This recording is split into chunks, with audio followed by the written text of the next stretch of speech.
Sebelumnya gue udah share template untuk RAL dan RAK faktor tunggal. Nah, di sini gue akan share juga sekarang itu RAL faktorial dengan uji lanjutnya yang mandiri. Nah, nanti ada RAK faktorial. Nah, itu uji lanjut interaksi akan dijelaskan di sana. Nah, ini teman-teman bisa lihat. Yang pertama, teman-teman mengisi dari sini dulu nih. Dari sini dulu diisi, lalu mengisi ke sebelah sini. Nah, dari sebelah sini sebenarnya hasilnya nanti udah bisa keluar nih tabel ANOVA-nya. Nah, kalau di tabel ANOVA muncul interaksi, jadi F-hit yang ini lebih besar daripada yang ini, itu kita isi yang ini. Nah, tetapi kalau teman-teman bingung, gampangnya adalah dari sini, dari tengah, kita ke kiri, lalu kita ke kanan sini. Nah, udah gitu aja. Lalu di sini teman-teman ya, ini gue udah masukin data. Jangan lupa ya, ulangannya ada berapa, perlakuannya ada berapa gitu kan. Jangan lupa teman-teman isi.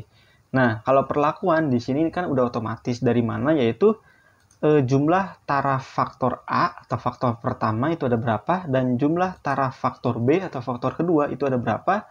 Nanti dikalikan dan hasilnya adalah jumlah perlakuannya. Nah, ini udah otomatis. Oke, di sini kita terus mengisi ke tabel dua arah dari jumlah perlakuan. Nah, jumlah perlakuannya itu yang ini ya, teman-teman. Nih, yang ini. Nih, jadi kita isi. Misalkan K1 L1 itu yang ini 5,02, kita isi 5,02. Nah, ini teman-teman tiap laptop ya, tiap Microsoft Excel itu nanti beda-beda peraturannya. Di sebelumnya itu gue pakai koma itu dengan tanda titik. Nah, ini gue perbarui di settingan Excel-nya ya, koma itu dengan tanda koma gitu. Nanti ini menyesuaikan di laptop teman-teman aja ya.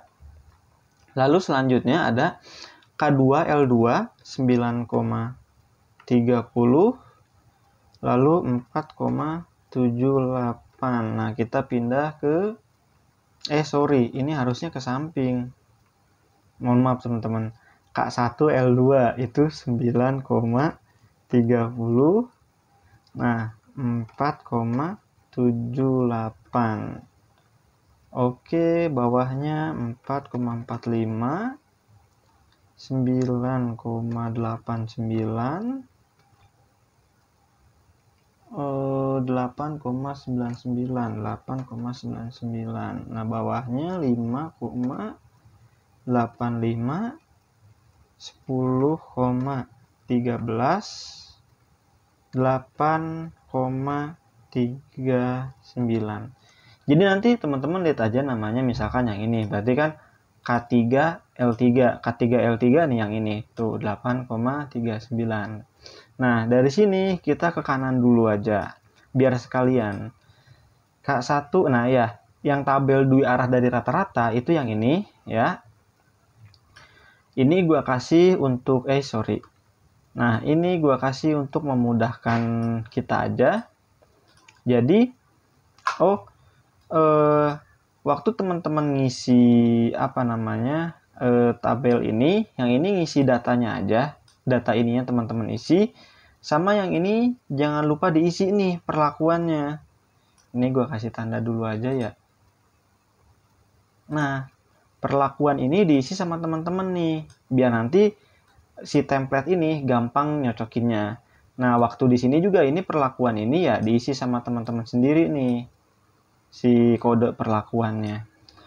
Nah, kalau di sini dia udah otomatis lah. Oke, kita lanjut. Di sini 1,67, terus K1 L2 3,10, 1,59.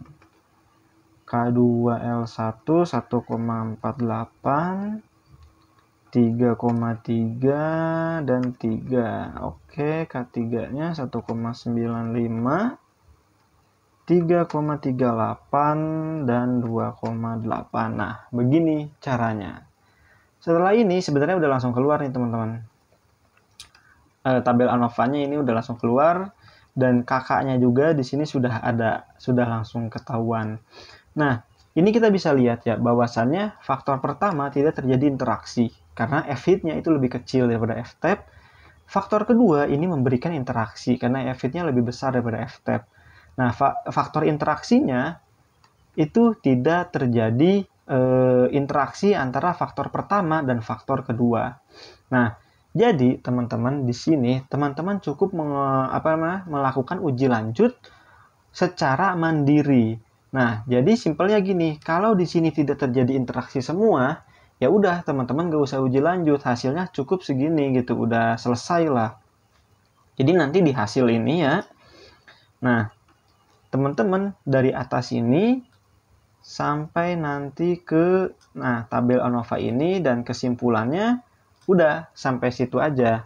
Nah, tetapi dalam kasus ini kita lihat F-hit-nya itu dia yang berbeda nyata. Sehingga kita lakukan uji lanjut mandiri. Ini yang faktor kedua ya, faktor kedua. Nah, kalau nanti faktor pertama yang berbeda nyata, faktor keduanya tidak, tetap kita lakukan uji mandiri. Kalau dua-duanya ini berbeda nyata, kita tetap lakukan uji faktor yang mandiri. Nah, kalau misalkan perlakuan A berbeda nyata, yang interaksi berbeda nyata, kita lakukan dua nih uji lanjutnya, uji lanjut mandiri dan uji lanjut interaksi kita lakukan juga. Nah, kalau yang B, misalkan yang A tidak berbeda nyata, yang B-nya berbeda nyata, terusnya terjadi interaksi, ya kita juga lakukan uji lanjut mandiri dan uji lanjut interaksi. Tetapi ini bergantung ya dari dosen ataupun dari kampus teman-teman gitu. Biasanya ada sih kampus yang meskipun ini ada yang berbeda nyata, tetapi di sininya berbeda nyata juga, ya udah lakukan uji lanjut interaksi aja, nggak usah lakukan uji lanjut mandiri. Nah, tetapi kebanyakan rata-rata kalau di sininya ada yang berbeda nyata, lalunya di sininya berbeda nyata, ya dilakukan uji lanjut mandiri dan juga uji lanjut secara interaksi. Oke, kita lanjut yang mandiri. Di sini teman-teman, baik yang LSD ataupun DMRT sama aja. Jadi, oh ya, sebelumnya aku olah data lagi. Nah, jika kita ingin uji lanjut mandiri, kita lakukan yang sini. Nah, yang sini kita lakukan. Caranya adalah sama di RAL, RAK faktor tunggal, kita copy sampai yang ada angkanya aja, masukkan ke sini, ke notepad, kita pastekan. Ctrl A di copy lagi. Nah, kita pastekan di sebelah sini. Jangan lupa blok dari yang hurufnya dulu, lalu dari yang angkanya dulu, lalu ke hurufnya. Klik kanan, sort yang small to large. Nah, udah gitu, yang sebelah sini juga sama. Kita copy, masukin ke notepad. Kita copy lagi, masukin ke sini.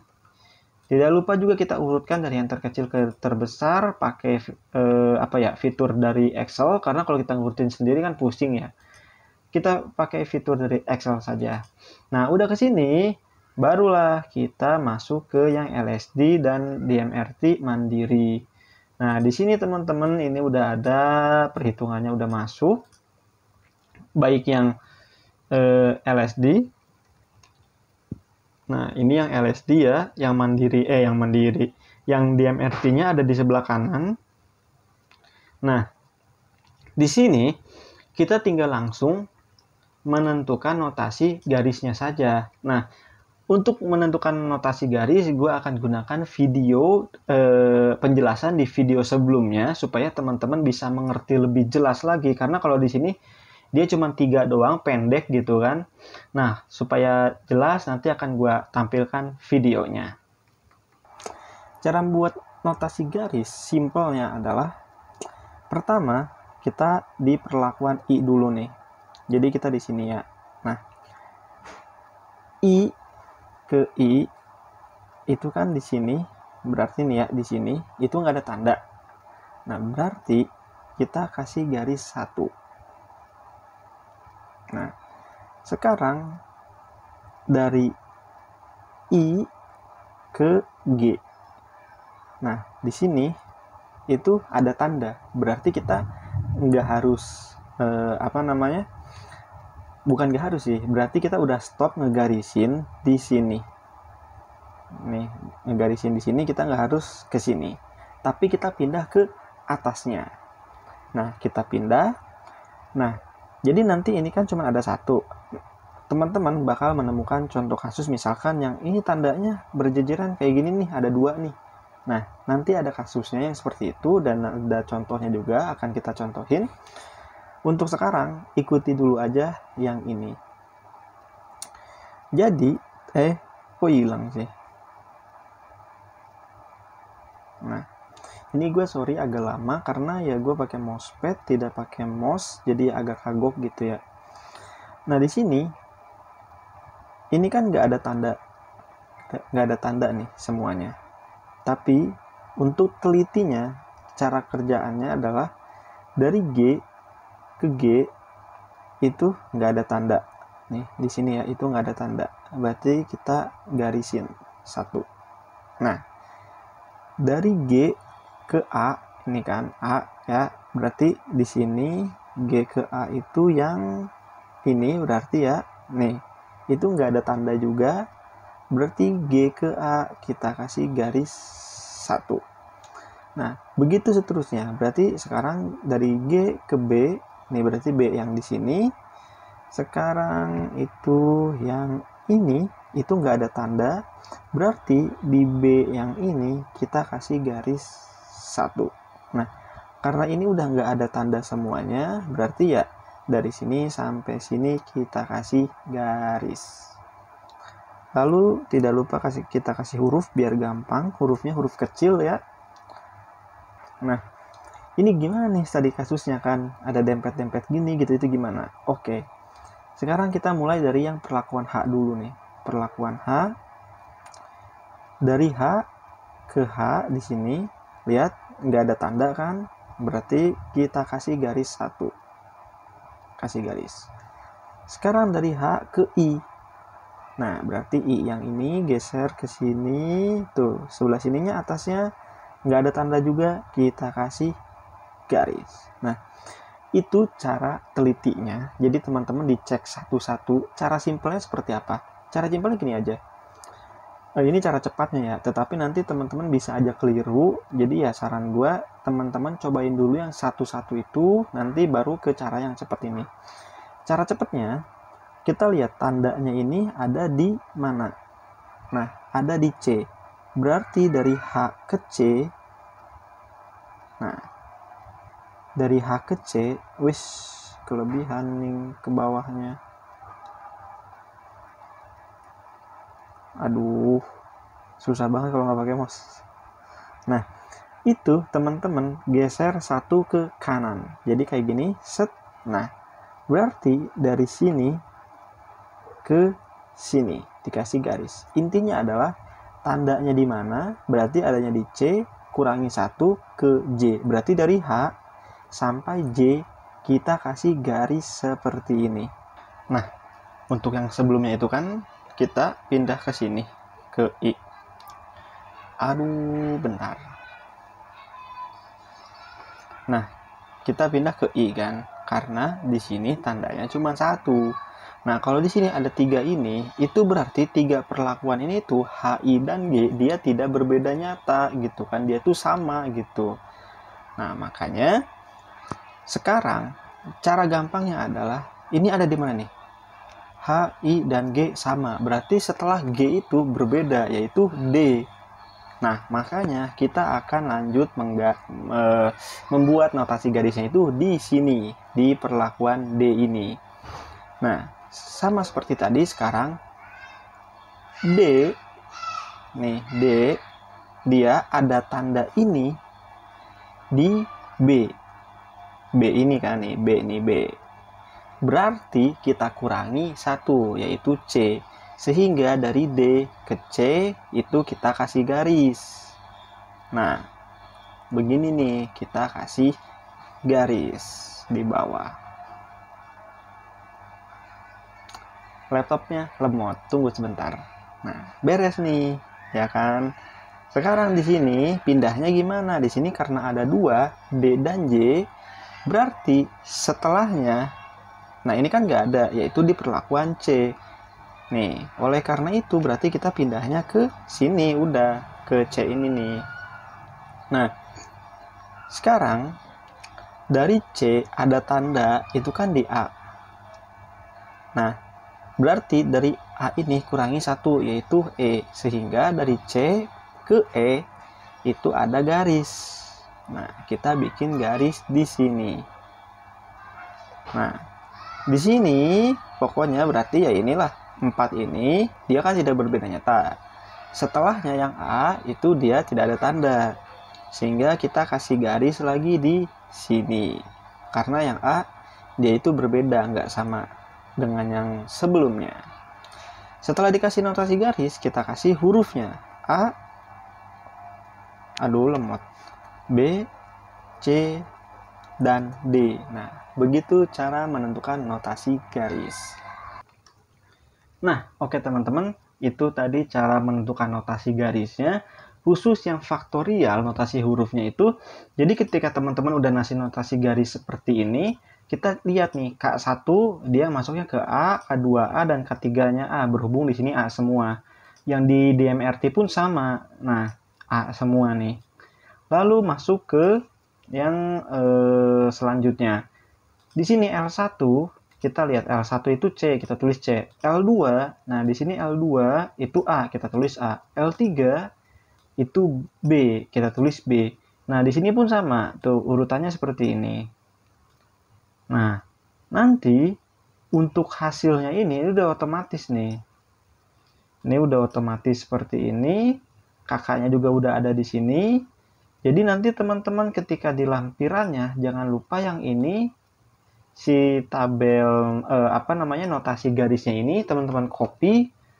Lalu ketika di hasil, nah teman-teman nanti pastekan di sebelah sini. Seperti itu. Jadi langsung nanti dipaste. Ini kan di sini dipaste. Nanti yang bawahnya juga sama. Ini dipaste seperti, bentar, kita ke bawah lagi. Nah, di sini.